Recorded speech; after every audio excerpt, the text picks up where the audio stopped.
have to say before I begin, I was quite shocked to see Chris Hipkins say yesterday that the economic fundamentals of New Zealand are in good shape. And I just have to point out that we are now the only country in the Asia Pacific region in a recession, an economic recession, and Kiwis up and down this country are doing it incredibly tough.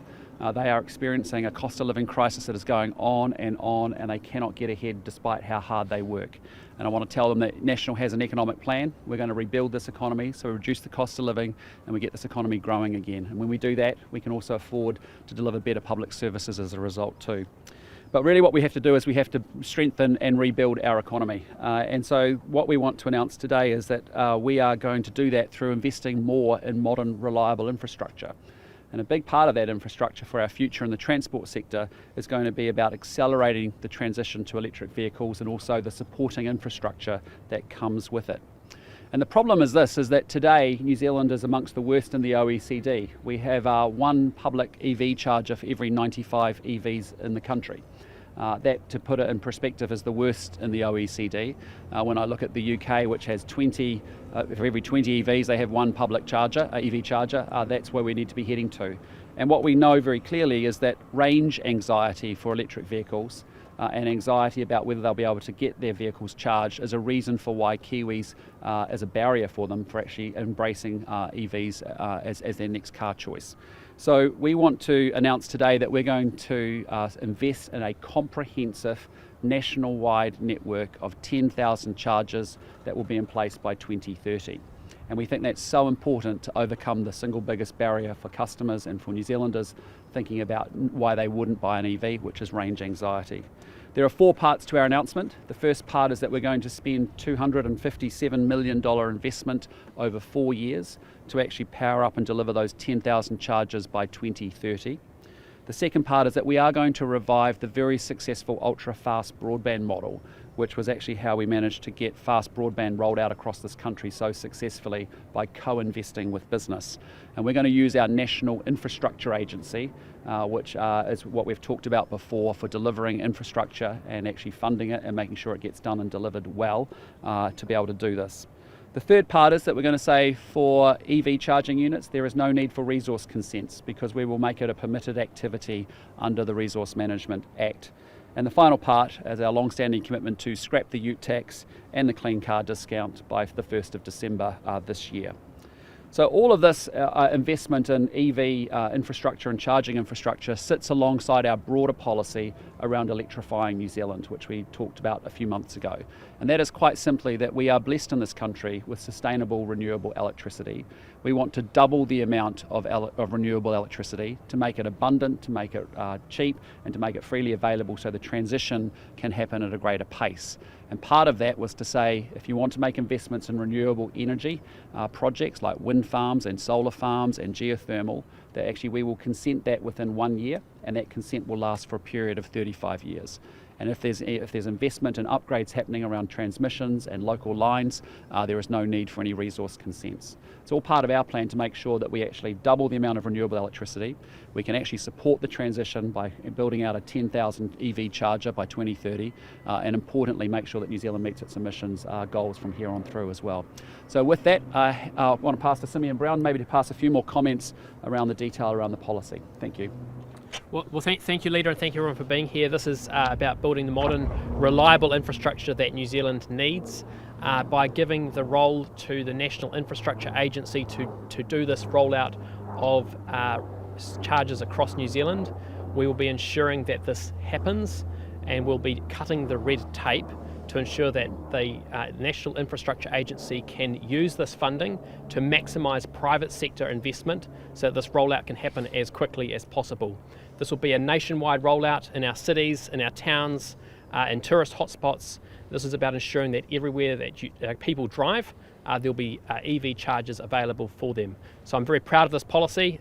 We've worked very closely with a number of people in the sector, and I know it's going to make a huge difference for New Zealand's future. Thank you. Awesome. Yep. Yeah, absolutely. I mean, again, you look at the ratio of cars to charging units. We know that's a major problem, and that is the major investment that we need to be able to make and catalyse.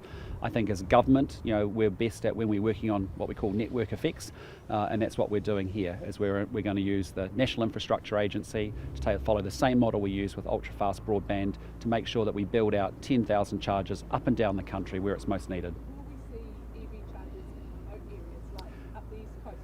Yeah, absolutely, and that's one of the real strengths of the ultra-fast broadband model was that actually, Crown Infrastructure Partners, as it was, which is now going to become the National Infrastructure Agency, will be able to make certain that we can actually get that tailoring to where there may be less demand, but we actually want those services and those charges we put into place. That's right. Correct. Just like it was with ultra-fast broadband, yes. Well, again, what we've got to do is it's actually about how do we increase the uptake of EVs, and one of the biggest barriers now is not actually getting people into EV purchases themselves, because what we're seeing from manufacturers is they're making big commitments. Already some manufacturers are talking about half of their production being electric vehicles in the next few years. Certainly by 2030, many manufacturers talk about 100% of their production being in electric vehicles. So the products are there, the cars are there, and the prices are coming down, as you're seeing, as scale in the production actually happens. The biggest issue and concern is actually range anxiety about, will I be able to travel a country like New Zealand and actually be able to get access to a charger? Well, what's really clear for us is that we know that we've got to get our emissions down, and the way we do that is we accelerate the transition to EVs, and we need to be able to take one of the barriers away, which is uncertainty around range and therefore charges. As you pointed out, one of the other barriers is price, right? So if you are scrapping the clean car discount, that makes newer cars more expensive, and arguably they're already well out of the reach of especially low-income New Zealanders. So will you have a policy to help the uptake of EVs among those who earn the least? Well, what we think is that the market's going to take care of that itself. You're already seeing, even if you just think the last 3 years, we've had a range of cars come in at a range of price points from a range of manufacturers, frankly, and they're actually populating all parts of the market. But as EVs have become more popular around the world, what you're seeing is scaled production, and as a result, the costs are coming down. And you would have seen, even over the last year, a number of EV manufacturers taking their prices down deliberately, because as they scale up and get production and scale benefits, they get lower costs and therefore lower prices.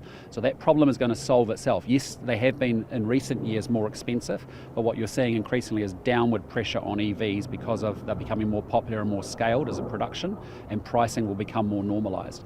And then customers will are choosing those cars because they like this, the fact they're only paying 30 cents a litre equivalent with respect to the alternative being fossil fuels. Are you committed to 2030 target under the Paris Agreement? Yeah, we're deeply committed to delivering on net carbon zero 2050. That's our goal. That's our goal. But not 2030. Well, we've made some. We'll look at the NDC targets for 2030, but our major commitment is around net zero 2050. That's what we've committed to, and we're very signed up for. If you don't meet the commitments under 2030, we're facing billions and billions in bills, and it's baked into trade agreements. No. How are you going to get around that if we're not? We are going to meet our commitments and our obligations. We are going to meet our commitments and obligations. No, I am confident. We've got to get moving, and we've got to get our emissions down. And one of the ways that we do that is we actually flood the market with renewable electricity, and we do that by doubling that. Well, I'm just saying to you, the commitment that we have made and that we've all made around the world is our net carbon zero 2050 commitment. That is the one that we have to hit, is non-negotiable. We have to meet it. No, the 2030 is almost more important because we. No, I understand. Face, a bill if we don't hit that 2030 target. So right now, can you say, are you committed to that 2030 NDC? We are committed to meeting our climate obligations and our commitments that we have laid out. No doubt about it. Yes to 2030. We're going to meet our commitments that we have made and signed up for globally. Absolutely. Will National commit to having a climate change minister in cabinet, unlike your opposition? Yes, we will. I think climate change is going to become it already is a very important portfolio, but if you think about how it's going to be shaped and move forward over the future, it's going to become increasingly a very economic portfolio that's critical to everything that we do. So if you just think about the progression of the climate change agenda and what a minister has had to deal with 10 years ago versus 5 years ago versus today, and what they're going to need in 5, 10, 15 years from now, it's going to become a very important role.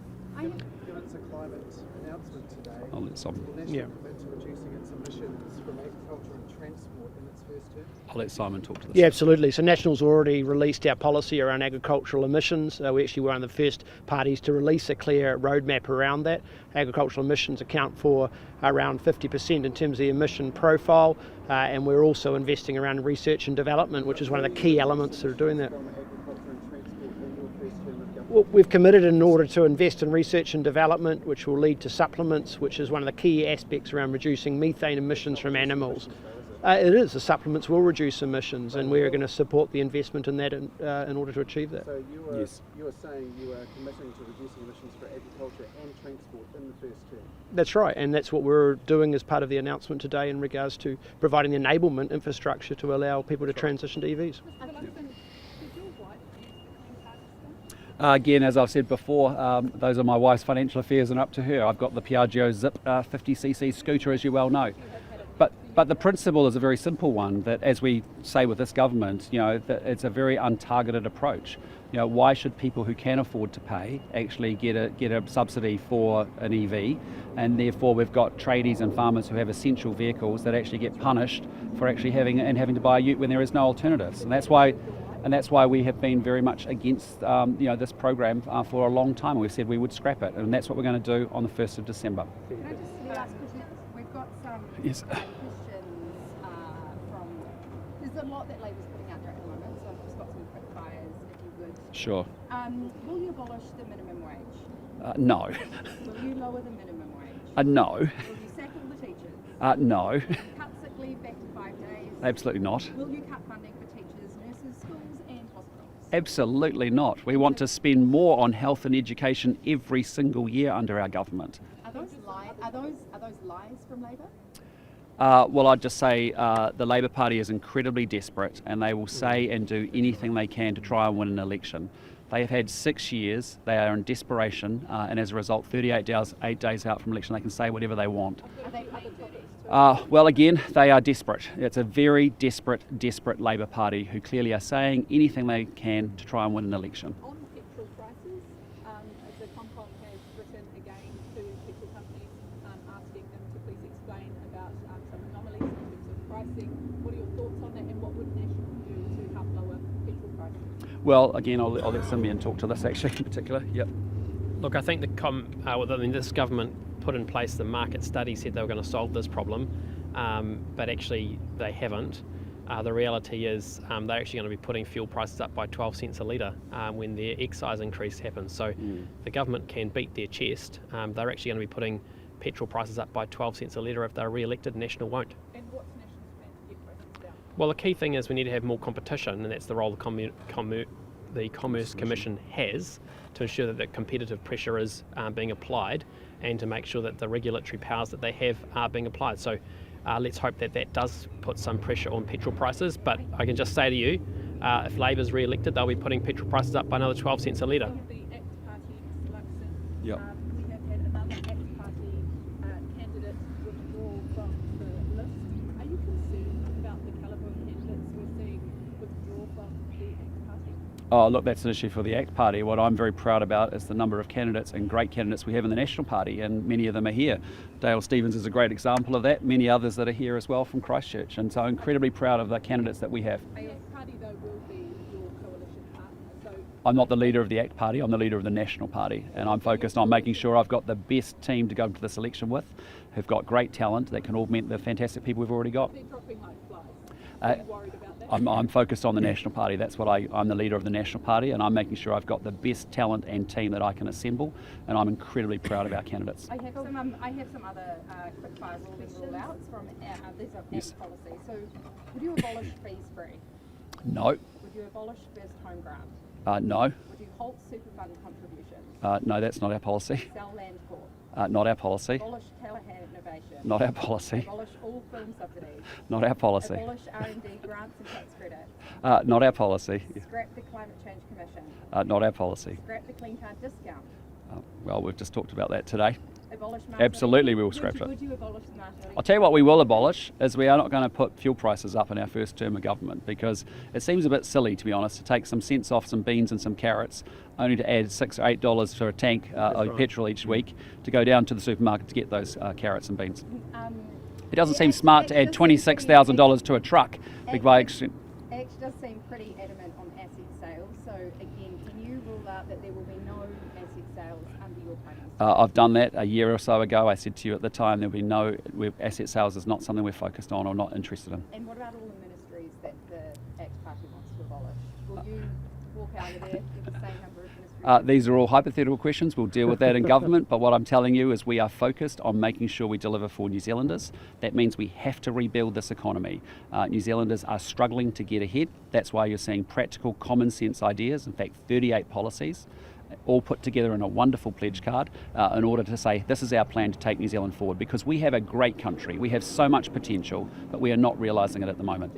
What about abolishing co-governance from all? The car that you showed up on to the events today, was that an EV? No, it's a government issued car. Yeah. Do you think you should do something about that? Oh, I do. I think we should be continuing to drive into EVs across the government fleet. Absolutely. Change all government fleet to EV? I think we should be trying to do that. Absolutely. I did that when I was CEO of Air New Zealand. I moved all our company car fleet to EVs back in 2015. So you'll be doing I'm a big proponent of that. Would you abolish co-governance from all government arrangements? We've said we do not believe in co-governance of public services. We are one country.